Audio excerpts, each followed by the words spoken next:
water bottle. If I looked at the search term like women's pink rubber coated insulated water bottle, like that's my exact product. Now, the more specific you get to the product, the more specific the search is, the lower your search volume is going to be. So what we always look to do on product launches is like we try and find the intersection between good search volume, and good to us is like maybe even a couple thousand, depending on the budget, that also have really good relevancy to the product. Because what you're trying to do is you want to get in front of your exact shoppers. So example would be insulated water bottle is going to be really expensive and not super specific to my product. Like it's kind of specific, but not really specific. I'm trying to say like, okay, where can I start getting super specific to my product, but it's going to have enough search volume that I can get the sales volume that I need. So I would focus more on that versus than I would looking at only search volume.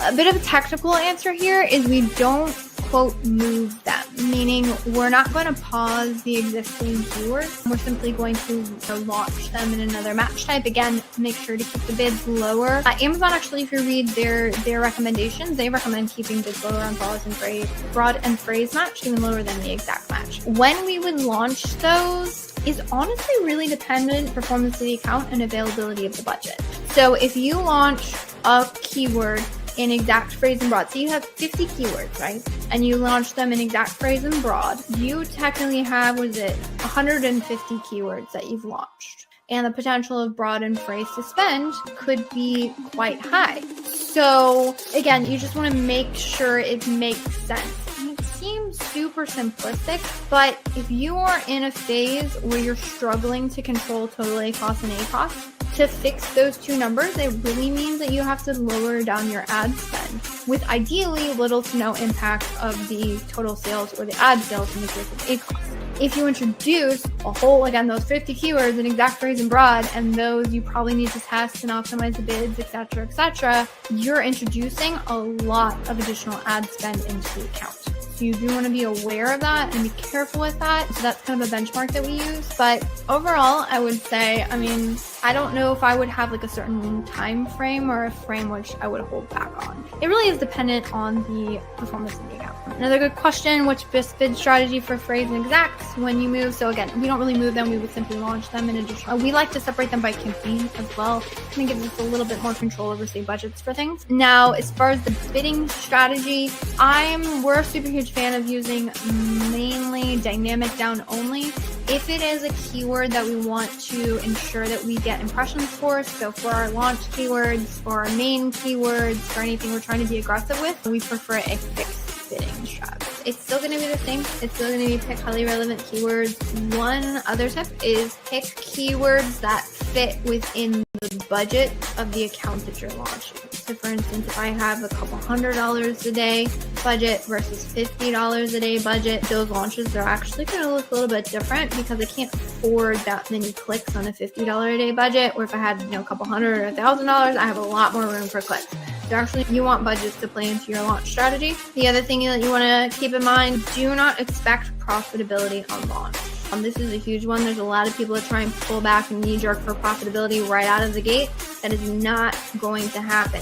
The reason why it's not going to happen, and I'll tell you the numbers behind the numbers, is that ACoS is just going to be high on your product launches, and that is a function of two things. One, the aggressive cost per click you have to set to be able to get visibility in the beginning, and two, how low your product conversion rate is going to be, especially if you're launching without reviews. Those two things, once you start to be able to bring your cost per clicks down because you gain momentum or you're optimizing your bids, and then two, once your product conversion rate starts to increase because you're getting those reviews, maybe you're optimizing your listing a little bit more because you've learned more about your target market, that is going to help bring down your target ACoS. So those things, again, conversion rates are going to be low, high cost per clicks. That's actually like the nuts and bolts of why your ads are not profitable, and it's almost unreasonable to expect profitability in the beginning. And that's actually why, if you've ever had a product where you're like, no matter what I do, I cannot seem to bring the ACoS down, struggling here, it's a function of that your conversion rate is remaining low and it's not improving, and your cost per clicks are remaining high and you're not able to improve them due to the market or something else. So again, I would still say pick highly relevant keywords, Also, make sure that whatever keywords that you have fits within your budget. Launch them. Aggressive, sponsored product, exact match, potentially sponsored brand video, exact match if you have the creative.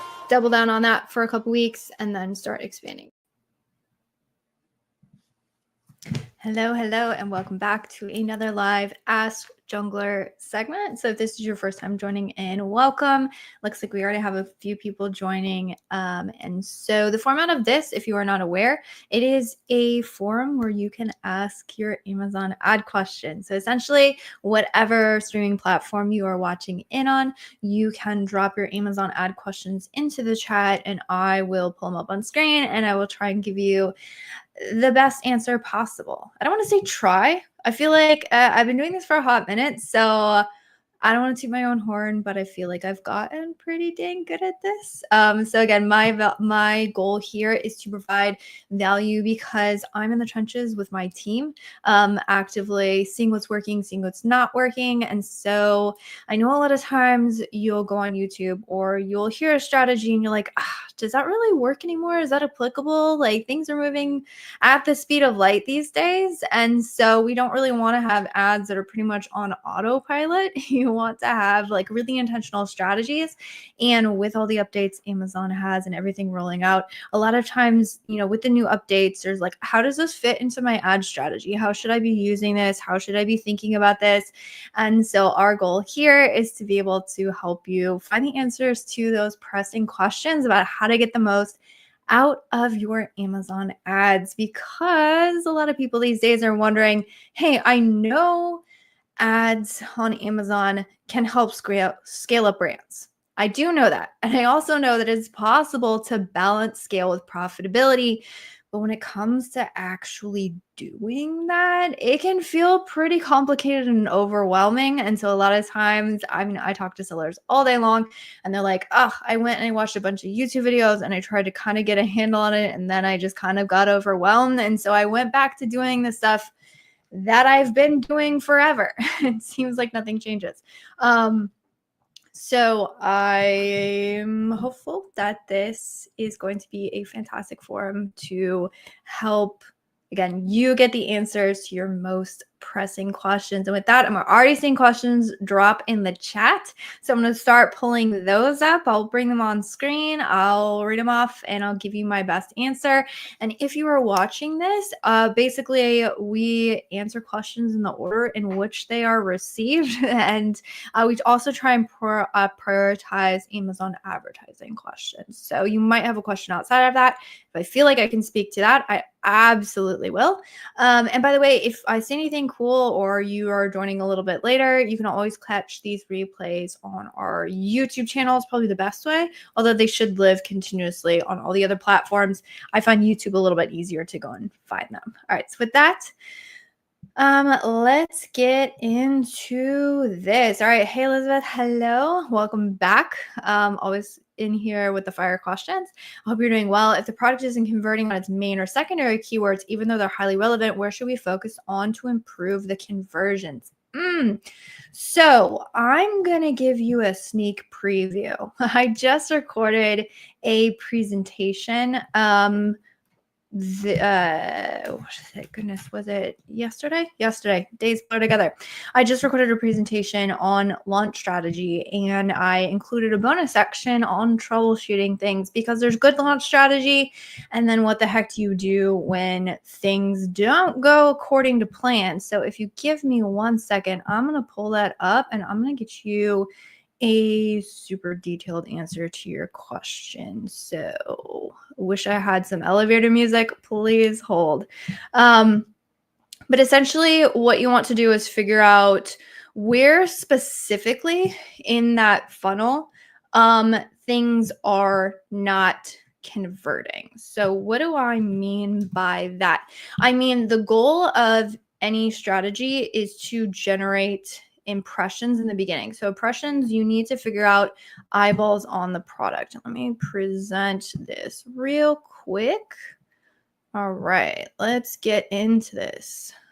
Actually, let me go to the correct screen first, and then I'll pop it open because I do want to save a little bit. Then this was for a presentation I did with Jungle Scout. So it's my presentation. I can totally share it ahead of time, but I totally recommend you join that. It's going to be coming out in a couple months. All right, let's go here. So basically, you want to identify and track what we call the funnel. So the goal in the beginning is not profitable ads. That comes later. Really, what you want to do is you want to identify this. So you got to get enough impressions to really be able to validate it. If you're only getting a couple clicks, that's not enough to validate.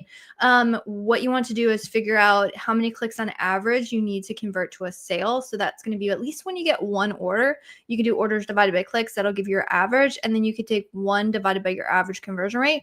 So an example would be if your average conversion rate is 6.7, you could expect about 15 clicks to generate one order. So that gives you a good benchmark as like, when can I really see that something isn't quote working for me? And then you want to give it a couple extra clicks to really validate in case it's like a lower than average conversion rate for that keyword. But once you start getting that, then you can really figure out, all right, so where am I not getting the orders? And then you can start to adjust. But ideally, you have at least 1 or 2 keywords that you're generating orders on. Now, if you are not generating orders, let me get to the troubleshooting. There's a couple different things you want to look at. So one of them is, are you like not getting any clicks? And that would be a click-through rate, which sounds like you're talking about conversions, but I feel like there's some people watching this who this would actually be helpful for. So if you have like a really low click-through rate, you want to look at what is appearing in search, which is going to be your main image, your title, reviews. Once you start to get reviews, there's that information as well. And then you also want to take a look at things like your price point. So it might be you don't have reviews. So to really generate those orders, you need to go down in price. And then you also want to ensure that your keywords accurately describe your product. Sometimes we think things are relevant and they're not as relevant as they actually are. All right. The other thing, you can look at low conversion rate. So if a shopper is clicking and they don't purchase, that is an issue with the listing or the alignment of the products. So what you want to do is you want to improve your listing content. So that's going to be adding high quality images, better descriptions. You really want to have a benefits. So what we found is that like infographics are really important. Depends on the product. But I've seen, or I personally as a shopper, like if I'm ever searching for something like a table or, maybe it's a bookcase or something, you would be absolutely surprised how many sellers will put out products like that and then make me go digging in their stupid bullet points to find the information I need. Put it in the images, make it front and center. Don't make me search for information or answers to questions that I have as a consumer. Make it like, think of like the most basic attention, like lack of attention people. That's who you want to optimize for. So make sure. And then pro tip here is that if you are trying to figure out like, okay, I feel like my listing is good, what do I go about? Like, how do I fix this? You actually want to go and look at the top ranked products that are on the keywords that you are targeting. So you're not going to look at the entire market. You're going to say, okay, what do shoppers who are looking at these specific search pages, what are they purchasing and how is it different from my product? And then what you can do is you can use tools like PickFu as well to get really good shopper feedback. Again, you want to look at it versus the products that are ranked high. So you can see there's different ranked products in all these search pages. So you want to look at those top ones. The other thing that you might have is a market misalignment. So these would be examples of like not highly relevant keywords for this product because the product example I pulled out is this one. These are kind of varied search pages. So if you actually have chosen these keywords, these were what I would call like loosely relevant keywords. There's not super relevant keywords. Even though it is a baby blanket, that's not super relevant to this product. Blanket is not really relative because that's adult products. And then swaddles for newborn is actually all these Velcro swaddles. Even though this product is technically ranking on these two other ones, these would not be good launch keywords for this product if we're starting out. So sometimes you want to revisit the keywords, just take a fresh set of eyes on those search pages and see like how really specific they are to your product. But the second thing is sometimes when you're up against direct competitors, your product just isn't appealing. There are certain products like that. And so what you do in those cases, like an example here would be, I'm just pulling something out. I don't even know if it's a good option. I would want to do the research for it, but you could do some things like a baby shower gift or blanket baby shower gift or something. That would be like adjacent to the market, but it wouldn't be, again, that would not be a keyword I would pick initially to go after for on launch. However, because I've already tried to go after the highly relevant stuff and that hasn't worked, sometimes you just have to broaden out and see what you can get to work. And then also, if you really, really are struggling, sometimes you can launch like an aggressive bid close match auto campaign. Again, that's not like your primary launch strategy. I wouldn't do that in the beginning, but if you've already tried the other launch strategies and that really, you haven't really figured out what works, oftentimes what you could do is you can like try other ways about going about it. So hopefully that was helpful. Saying hope you're doing well. I am. So there's a question on how to sell aged stocks and keeping ad spend low to reduce loss. Actually, what we have found is that reducing price has a way better impact on liquidating stock or getting rid of stock than running ads to try and move that stock. So you can try and force ads, but typically why the stock is there and why you have excess stock is because the conversion rates aren't really high and the product just doesn't move. So oftentimes, like the performance on ads, it's just not going to be there. And it's really kind of difficult.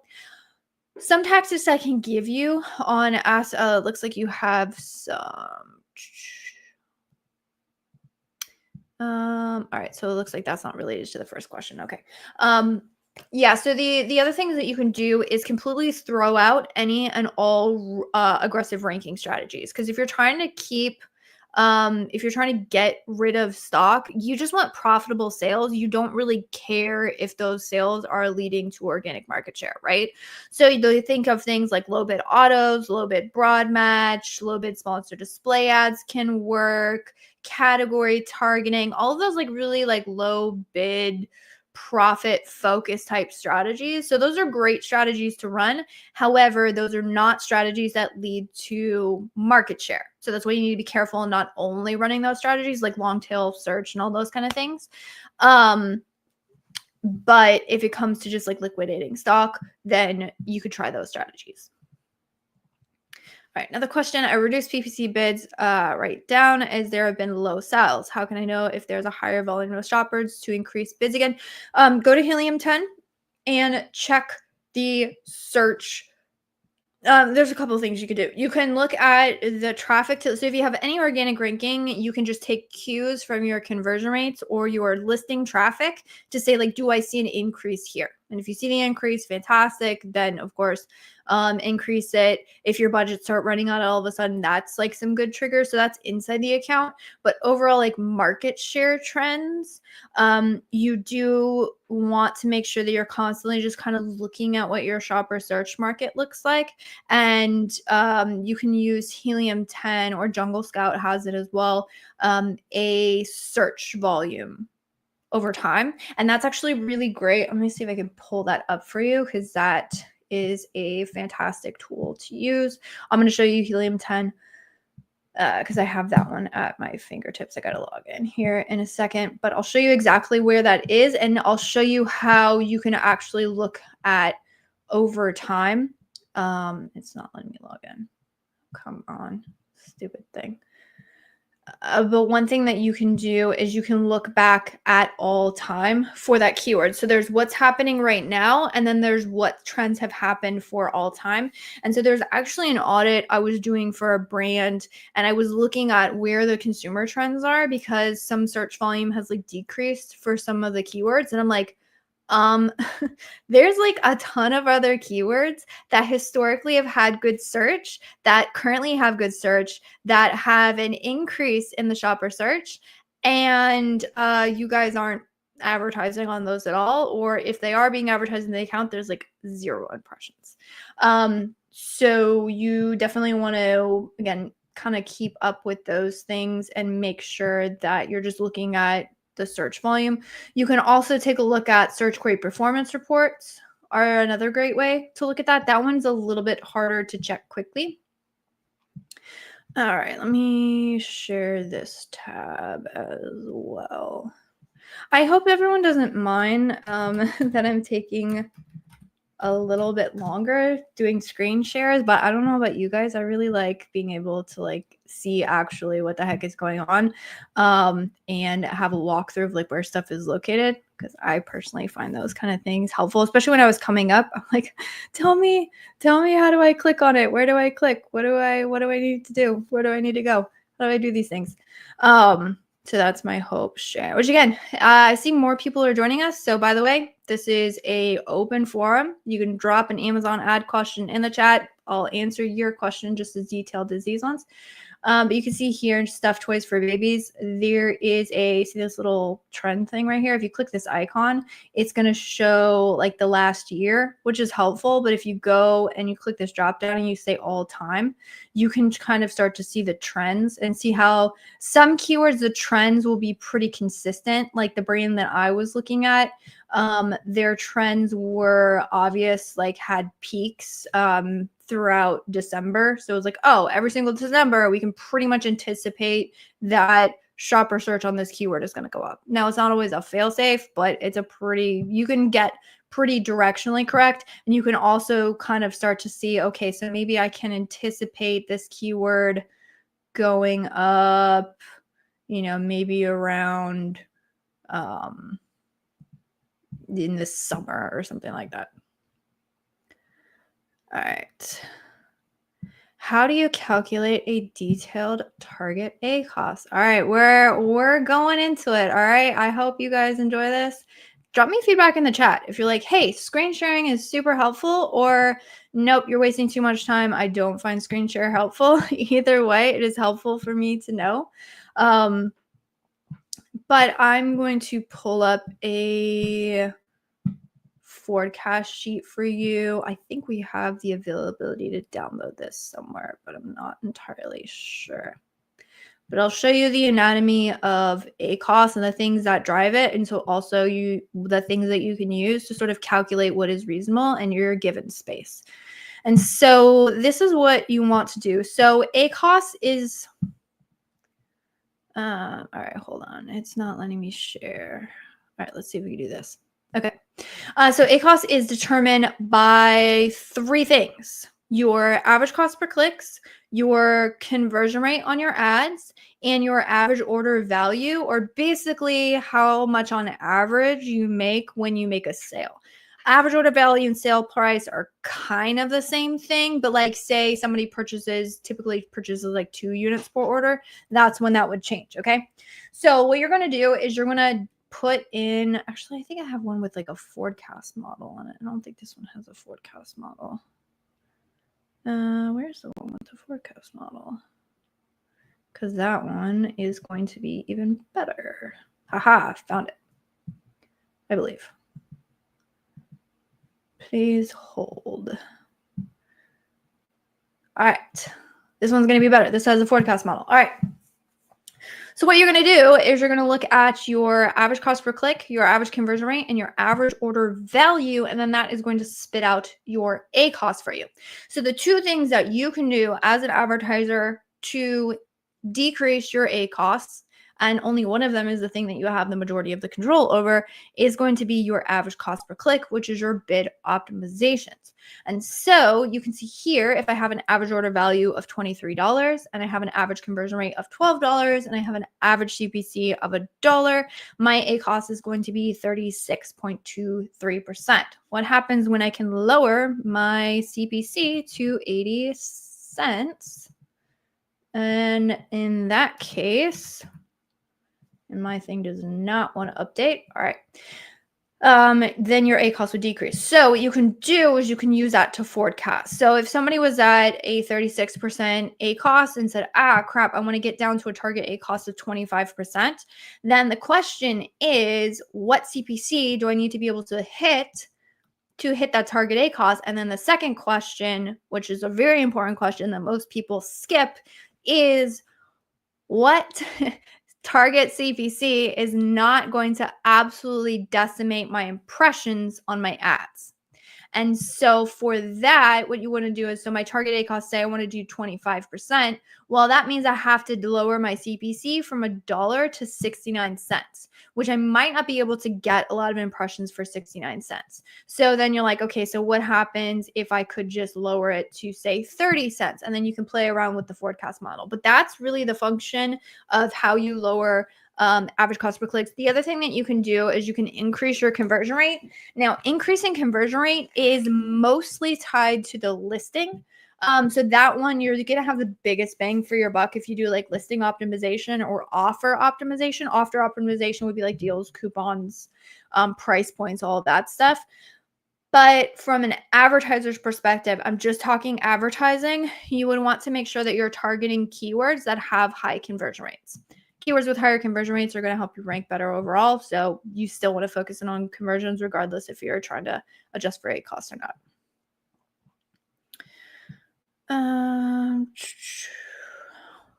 Question on discrepancy of the number of, this one I'm not quite sure, Ashley. What will lead to the discrepancy of numbers units sold between the transaction report, business reports covering the same?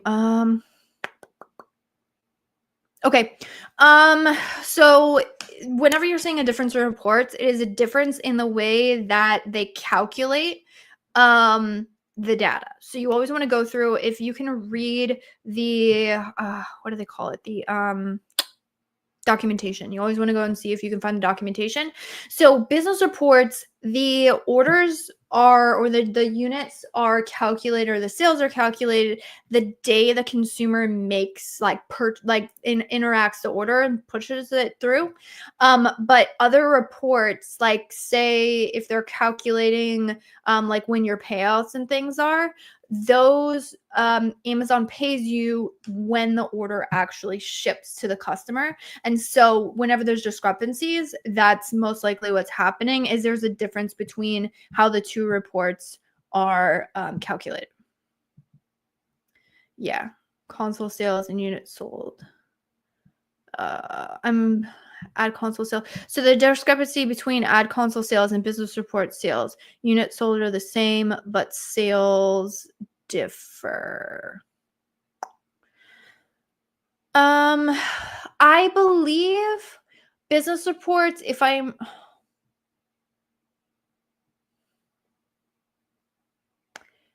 I would have to go back and read the documentation because I'm not 100% sure on this, but it might be that your business reports is going to calculate, like factor in returns. I believe products that were this. Dang, I'm trying to remember. Again, I would read the documentation and you would want to read the definition of the sales for each report. And then you would, the other thing is that the business reports, some of the data is not fully up to date. So I believe it's the last 2 days. It might be of sessions and conversion rates and maybe some of the sales. If you're looking at business reports and like the detailed page sales and traffic by like child item and parent item, those reports have a 2-day delay on them. And so if you're factoring in like up to today's date in ad console, but you technically have like 2 days limited from business reports, that could also be a factor of why there would be a difference in those. How to improve click-through rate?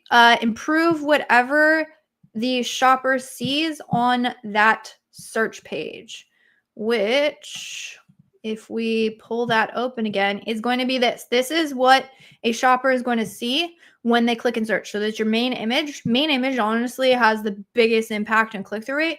Other things, title, not so much.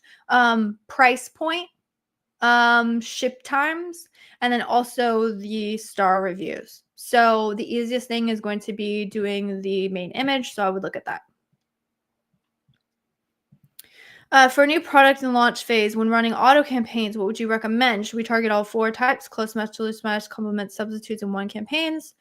Or is it better to create separate campaigns for better performance? Typically speaking, I would only create a single campaign. Now, for the scenario that I just told you, where like we don't have any keywords, like we don't have any like manual campaigns running, and like this is not a good like first case launch strategy. But if you can't get that to work, sometimes you got to jumpstart it with an auto.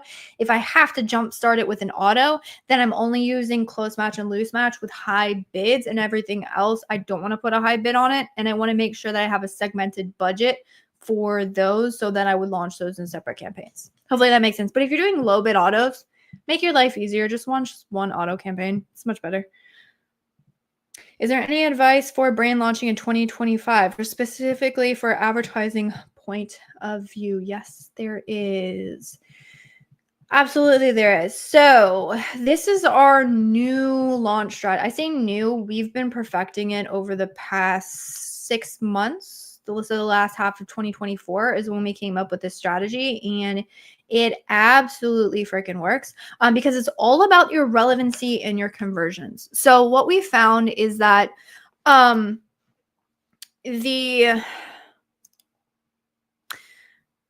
what we used to do, and honestly, you could still do it. It's just most likely you're going to waste a lot of money, and you're not going to get the market feedback as fast, and you're going to like spend a whole lot, and rank's going to be kind of waffling unless the product is stellar, which they don't always are on launch. So you want to hedge your bets. So what we used to do is do like say exact phrase and broad, and then kind of put a bunch of keywords out there. We would do somewhere between 20 and 50 keywords. Sometimes people talk about 100 keywords, and then you just kind of launch them in everything. And then like you see what works, you see what doesn't, and you optimize it. What we found is that one, to get the impressions on all of those ads, it's really, really expensive right out of the gate. It's hard to gain the initial impressions. You feel like you're sort of all over the place, and sometimes it works, sometimes it doesn't. So what we do is we will launch, we'll do super intense keyword research, because it's all about relevancy and conversions. So you want to have a strategy that allows you to figure out where those relevancy and the conversions are, and then double down on it as fast as humanly possible. And so to do that, what we will do is we'll do intense keyword research. Then we'll pick somewhere between 10 to 15 keywords. We'll launch those in single keyword exact match campaigns. We'll run a really aggressive optimization strategy, meaning we're adjusting bids twice a day to gain impressions. Once we start gaining impressions and then clicks and then orders, then we can scale back on how aggressively we're increasing bids. And then from there, we see which of those keywords is converting well from us. And then we can pause the underperformers. We can do like a soft pause, and then we can just double down on the ones that work really well. And that whole rapid feedback should only take, say, like a matter of maybe 2 to 3 weeks. Not saying that you're going to have high rankings in 2 to 3 weeks, but you will have, you will be like very directionally correct probably within the first week or so, versus launching stuff, waiting for a couple weeks to get data, trying to optimize, and kind of making it messy. So that's what's working. All right, Daniel saying screen share is great. Awesome. I'm gonna keep doing it because I really enjoy screen share.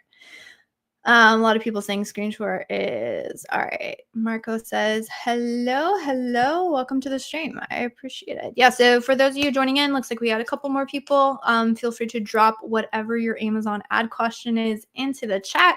I'll pull them up on screen. I'm gonna rapid fire. If I have a resource, we'll still keep doing screen share, and we'll roll right through it because we've got another 30 minutes left, folks. So there is time, but again, I'm going by priority, and you see how in depth I try and answer questions. So if we get to the end of it and you're dropping your questions at the end, unfortunately, you may or may not get those questions answered. So I would pop those in the chat as soon as possible, to be honest. Ashley saying, awesome. So you're liking the forecast analysis. Can you get a copy of that? Yes, you can. I will, let's see, you're watching in on YouTube. Let me drop that into the chat.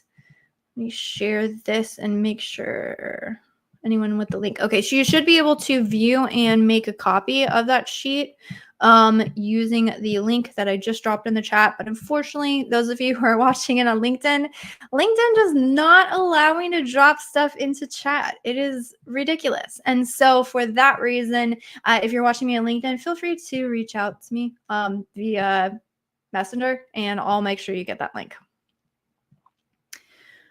All right. Also, sales are attributed to advertised ASINs, so there can be differences between business reports. Yes, that is another great call out. LinkedIn user. I have no idea who you are, but you are spot on. Yes, that is another difference. So if you are tracking your sales at the SKU level, then in ads, sales are attributed to whatever product got the click, but in business reports, obviously, they're going to report which one actually got the sale. So that's why you could. Another reason. There's all kinds of reasons. Yeah, when you're trying to compare reports in different places in your account, it's not always going to be apples to apples. So my pro tip here is whenever you're trying to figure these things out, read the documentation and read the definitions of how they define things. One, especially if any new report comes out, it is like fascinating because we always find like new data points and new ways that Amazon's thinking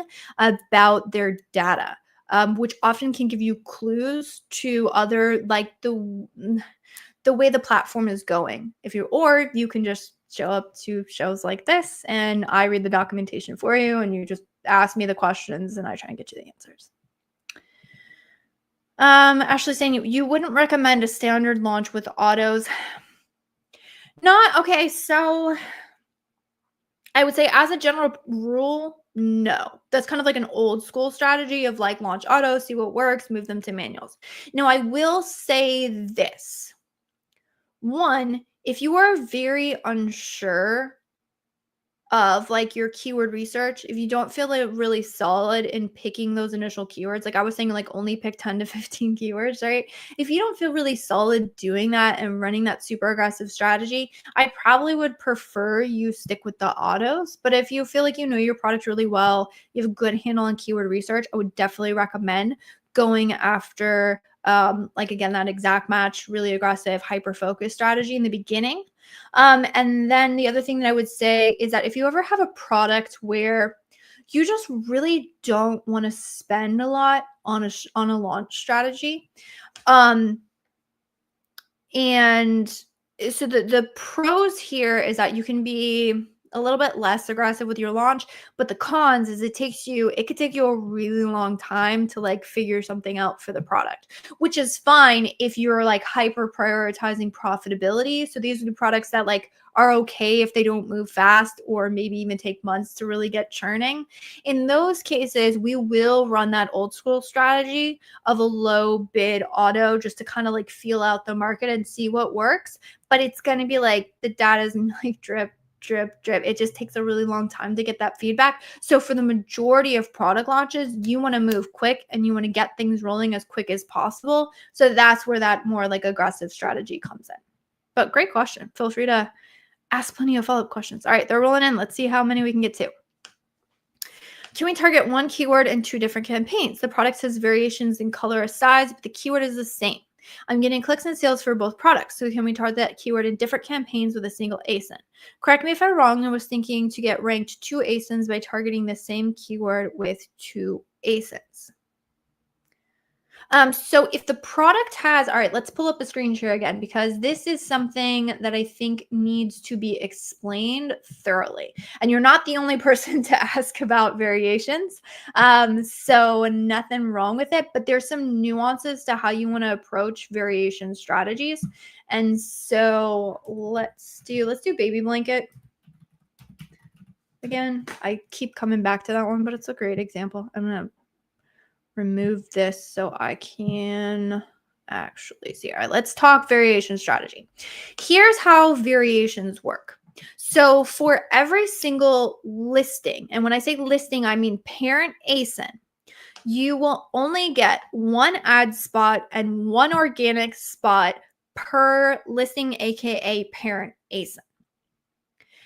And what do I, okay, let me clarify that. One placement per ad type per variation. that's why I want to show up the screen. I'll show you what I mean. Okay. So for each of your parent ASINs, aka listings, you can get, when I say one ad spot, I mean you can get a sponsored brand ad headline.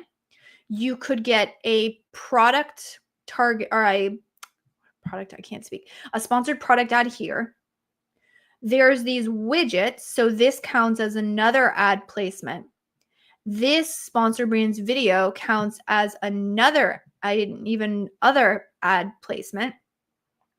And then let's see if we can find any other ones on the search page. Sometimes you'll see other ad types, or like sponsor display ads that are showing up like on the side. I'm not really seeing any right here. Sometimes you'll see, but most times these are DSP.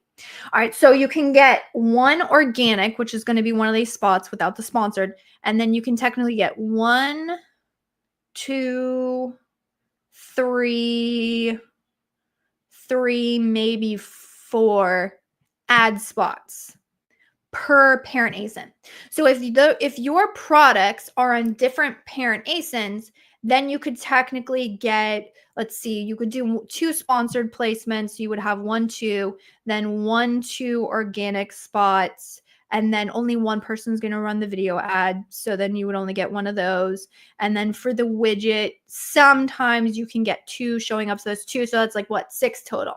Cut that in half if it's only a parent ASIN. So you're not going to be able to rank 2 products if they're part of the same listing. But if they're separate, you can rank both the products. So that actually comes into play when it comes to ad strategy.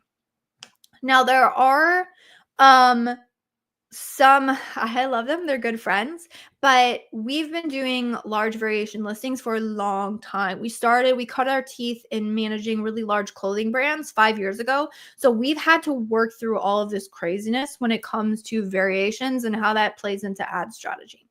So because you can only get 1, spot per listing, the old school methods and what a lot of people preach is to launch, that keyword, put it in a its own campaign. So if you had like say 100 variations, you would have like 100 different campaigns with the same keyword. What we have found, so you don't bid against yourself in the ad auction. I mean, you're not going to drive up your own cost per clicks in that scenario. But what you will do is you will compete against yourself for which of those campaigns is going to get the ad impression.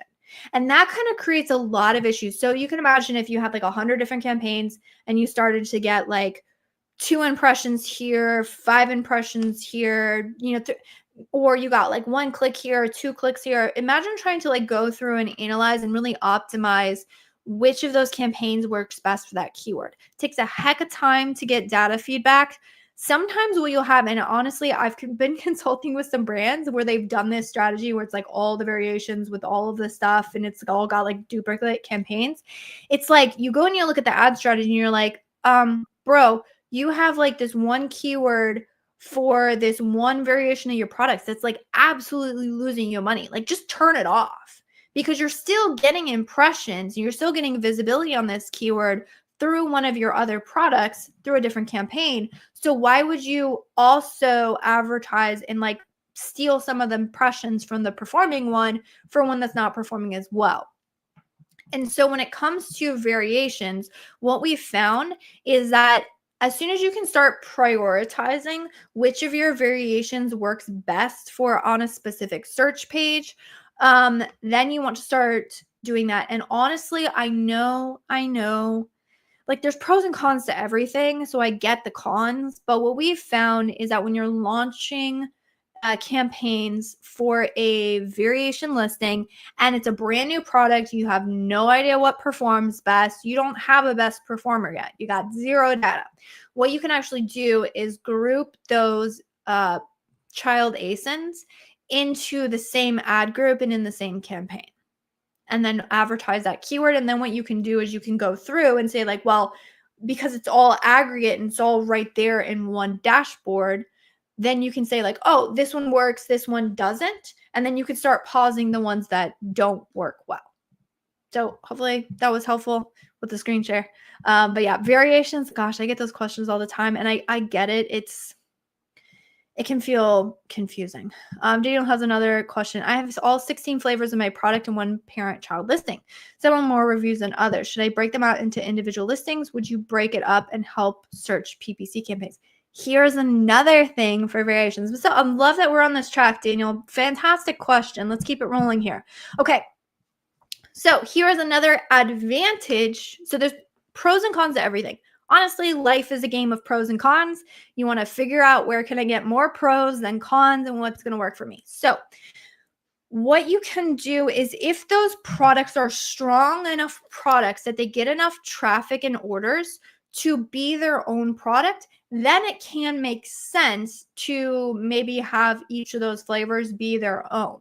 Now, here's a potential con of that is, yes, you can get more than one, ranking spot on that, on a specific keyword, right? So there's a pro.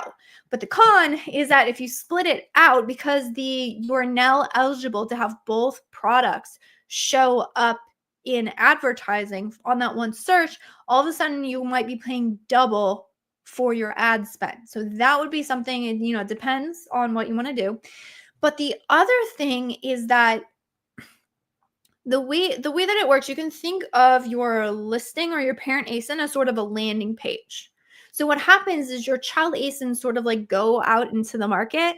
And if you have different flavors, so one thing I would take into account, Daniel, would be if you have like a lot of searches that are very specific to those flavors. So I don't know your flavors, I don't know your product, but let's say you have like cherry and raspberry and grape. I don't even know if those are good flavors. But, all right, so maybe you have a bunch of cherry search keywords and you have a bunch of grape search keywords and you have a bunch of like, what did I say, raspberry search keywords. And so what happens is because those child ASINs are showing up on those specific pages, what you're doing is you're essentially capturing subsections of the market and funneling them all into your parent listing. And oftentimes that will cause your ranking to shoot up. And actually, what happens? So we've had products where like there's like 3 different variations and the best seller went out of stock. When the best seller went out of stock, our rankings tanked. But you're like, we still had 2 other variations that were pretty strong sellers. And like we were already ranked up on the search pages. So you would think that like though people just start purchasing those other products. Well, what happened is because those strong products weren't adding to the sum total of sales velocity that we had on that listing, it actually negatively affected the listing. So I would just go through and look at, okay, so what is the variation searches? Does this make sense? Are the other products outside of these core products really strong? Am I like really crushing it on terms of like my ranking on these products? Do I want to get into potentially hurting that? So again, life is a game of pros and cons. Hopefully I've given you all of the pros and cons, and so you can go about making the best decision. All right, for also I'm getting sessions, but not much conversions. It's always listing page content, or does it matter if the clicks come from low bid or aggressive bids? Yeah, so how they get to the listing, as far as how much you pay for them to get to the listing, doesn't matter. Now, which keywords you are showing up on may definitely can have an effect on if it converts or not.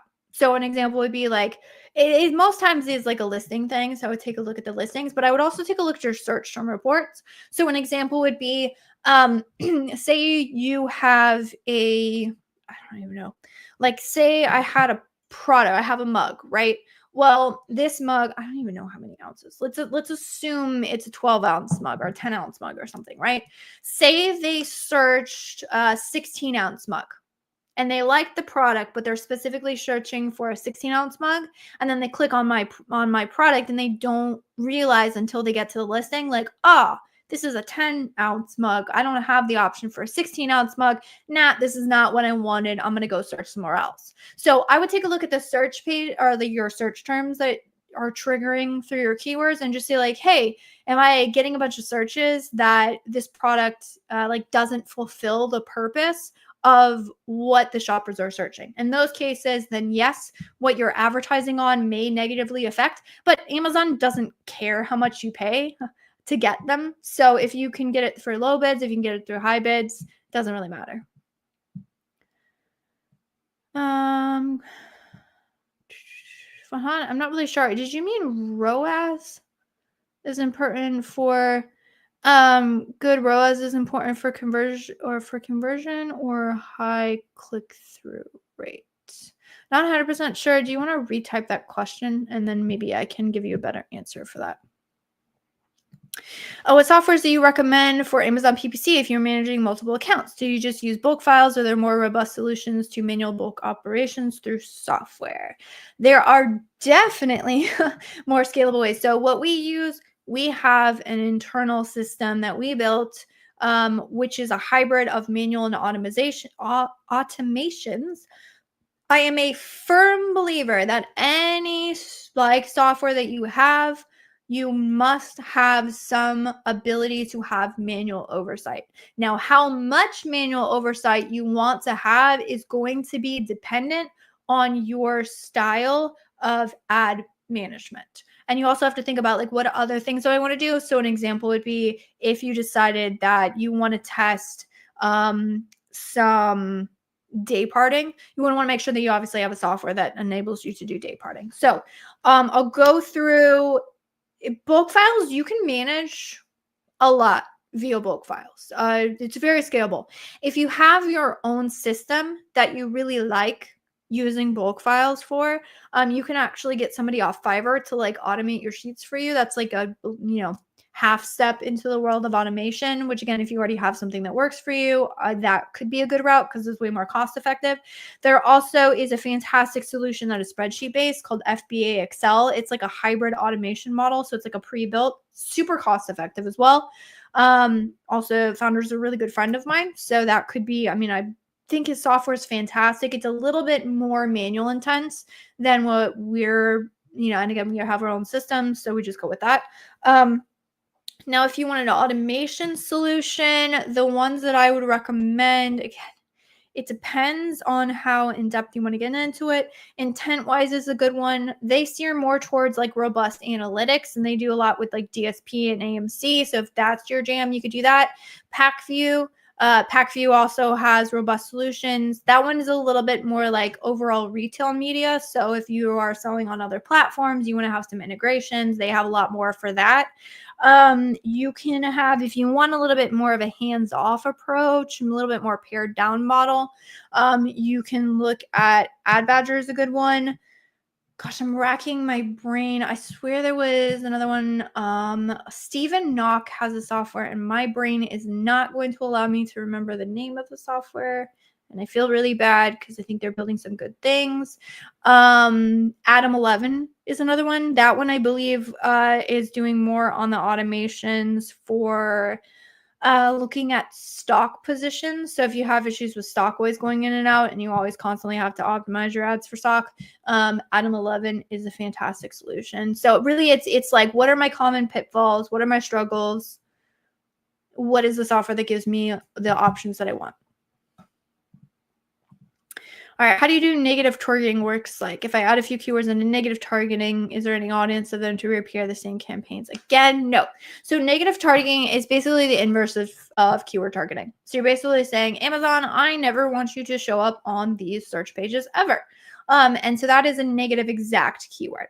Now, negative phrase match is I never want to show up on any search pages that contain this specific keyword phrase.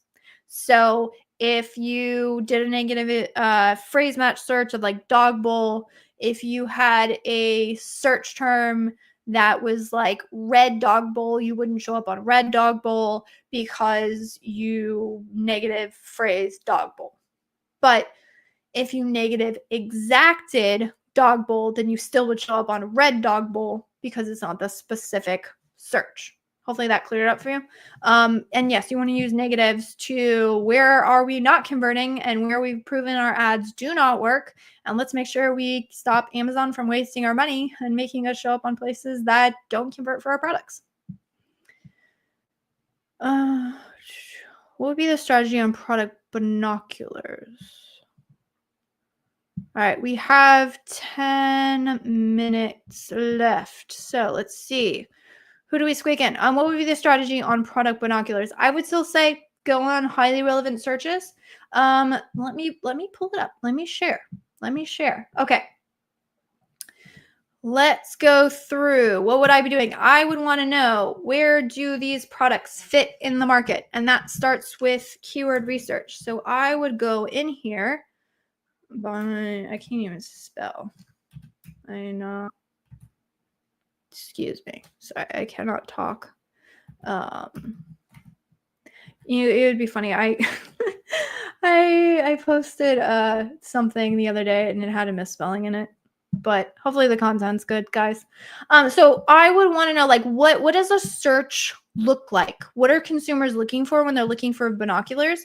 And then how should I start looking through these particular search? Like, where can I find where my specific shoppers are searching? So you can see when I look at binoculars, and I like sorting by search volume just to see, like, hey, what's at the top of the heap, but then I'm going to work my way down. So obviously binoculars is interesting, but you can start to see, so that's interesting, cruise ship essentials. People are taking binoculars on cruises. Okay, night vision goggles. Nope, this is not. But if you look at, let's search for only long tail variations. Phrases containing binoculars. Let's apply that filter and let's see what the tool comes up with. Because what you'll see is there's binoculars for adults, night vision binoculars, binoculars for kids, thermal binoculars, binocular for kids or for adults, high powered, and these all have good search volume. So binoculars for hunting. See how there's so many different segments of the market? So what you want to figure out is where, like, do you have kids binoculars? Are there toy binoculars? Do you have night vision available for your binoculars? Do you have, like Nikon, so like high quality ones? There are a lot of hunting binoculars, kids binoculars for ages 4 to 8. So is it like a kid pack? Like what segment of the market are you going after? And then you want to make sure that you're doing specific research for only that segment of the market. Because what happens is if we go and we start advertising on the keyword binoculars, that search page is going to contain all these different types of binoculars. But I as a consumer, what I do is I search pages like that. And then I go, oh, wait, this isn't as specific as I wanted. So, okay, let's look for kids stuff. Or maybe like this one's binoculars with camera, right? What kind of functions does your product have? How does it serve the market? And then where are shoppers who are in that specific market? What are they using to search on Amazon? Because the thing with Amazon advertising is you cannot, like, there's DSP and upper funnel and all that kind of stuff. But like when it comes to like ad console ads, you really don't generate demand. What you're doing is you're looking up, how do I harness existing on platform demand? And so because I'm harnessing demand, I want to know where's the demand for my specific product. And then you can start going after these types of keywords with advertising. And that's where your keyword research feeds into your ad strategy.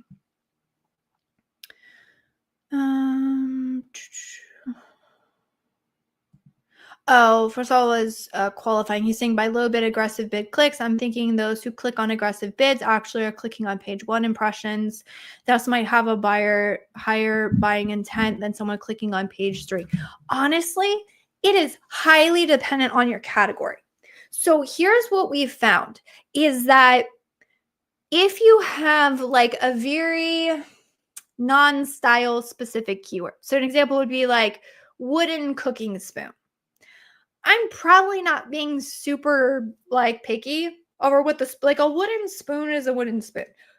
Like not exactly, but like that's where top of search is really, really important. And you probably have higher conversion rates because somebody who's getting towards the end of it might be kind of picky and then maybe not convert as high. But what if I'm looking for,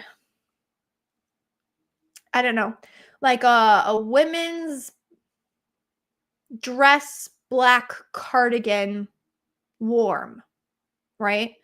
Go look at that search page on Amazon. You're going to see a ton of stuff. And honestly, when it comes to serving up like very specific items, somebody who is that picky, who is targeting like a search term like that, or oftentimes this is like in giftable products or in like home goods or something where somebody's like, I know exactly what I like. Okay, so my daughter for Christmas wanted a very specific type of blue, like baby blue dress that twirled. She wanted one of that twirled. The specific one she wanted was like $400 for a dress. I'm sorry, I'm not buying a $400 dress for a 14-year-old. And she agreed with me, like it's a waste of money, right? So I went to Amazon. I had a very, very specific idea of what I wanted. So I typed in like blue mid-length twirl dress and I searched like I'm trying to get her the specific one. So I'm searching like all the way down to page like 6 or 7 or probably 10. I don't know how far I scrolled until I found the exact one that I wanted. And then my purchase intent was very, very high because I was getting a gift and I had to have it at a specific time because it was for Christmas. So like that's kind of like an illustration on how just because it's a low bid and just because you show very, very low in search does not necessarily mean that you're automatically going to have a low conversion rate. It's really dependent on sort of the type of mindset or the intent that a shopper has behind like what they're searching and looking for. No. So Amazon does not have something called negative broad match. You pretty much kind of just use negative phrase and you would just use like shorter. So an example would be, say I have a plastic product, or here's an example. Say I have a glass product. And I notice there's a whole bunch of searches that are always coming up for plastic. And I'm not plastic. And I know when they click on plastic, like they might be interested, but they never purchase. You can use a negative phrase match for plastic, and then any searches that have the word plastic in it will not, you won't trigger your ads for those. So you can kind of, it's not like broad match, but you can use phrase match, kind of like that. All right, got a couple minutes left, so I'm gonna fly through these as much as I can. So what is your opinion on single keyword campaigns to the end of allowing custom budget for each keyword? Love single keyword campaigns if you're doing aggressive ads. However, it is way too overkill and actually kind of hinders some of your budget control if your entire account is single keyword campaigns. So our recommendation is just for the really important things that you want to go aggressive with. That's when we would go with single keyword campaigns, which is also going to be things like launch, like your launch strategy. You're being super aggressive. So therefore, hence the single keyword exact match campaigns.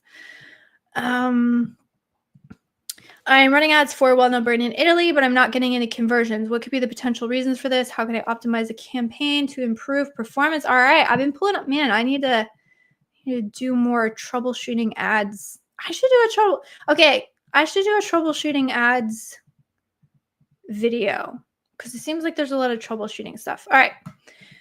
Here is a part of a presentation I did. All right, so you want to look at the conversion funnel. Let me pull this down so everyone can see that. All right, so you have impressions. Impressions lead to clicks. Clicks lead to orders.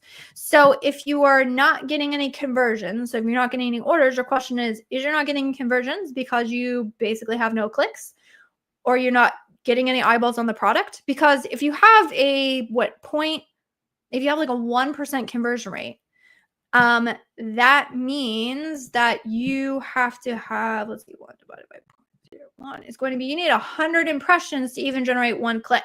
So if you're not getting a ton of impressions, you're not going to get enough clicks to even make those orders. So it is it's a data volume problem.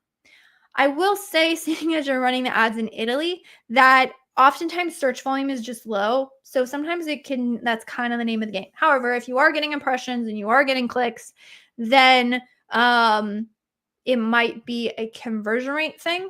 So in that case, if you're not getting any orders, then that keyword is not working for whatever reason. And so what you want to do, if you're going to troubleshoot it, you look at the funnel. So if you're getting a lot of impressions and you're not getting a lot of clicks, then the question is your click-through rate very low? So if the click-through rate's very low, it means whatever search pages you're showing up on, you are not appealing to shoppers. So what you want to do, click-through rate, if you're at top of search below like a 0.5 is pretty low. On average, like product pages, rest of search, everything. If your click-through rate is below like a 0.2, 0.15, although in Italy it tends to be a little bit lower than that, then you have just really low click-through rate. So the thing that you need to do is, one, are you targeting where your shopper is actually looking? So evaluate your keywords. And then two, you want to look at what appears in the search page. So this is the main image, the title, your reviews, your price point, your ship times. And most times the biggest bang for your buck on increasing click-through rate is always going to be your main image. So the second problem is if you have low conversion rates. So the shoppers are clicking and they're not purchasing. That's going to be your listing content.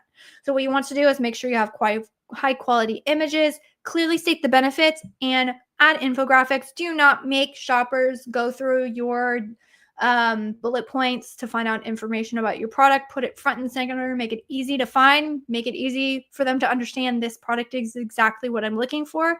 Don't make me do extra work.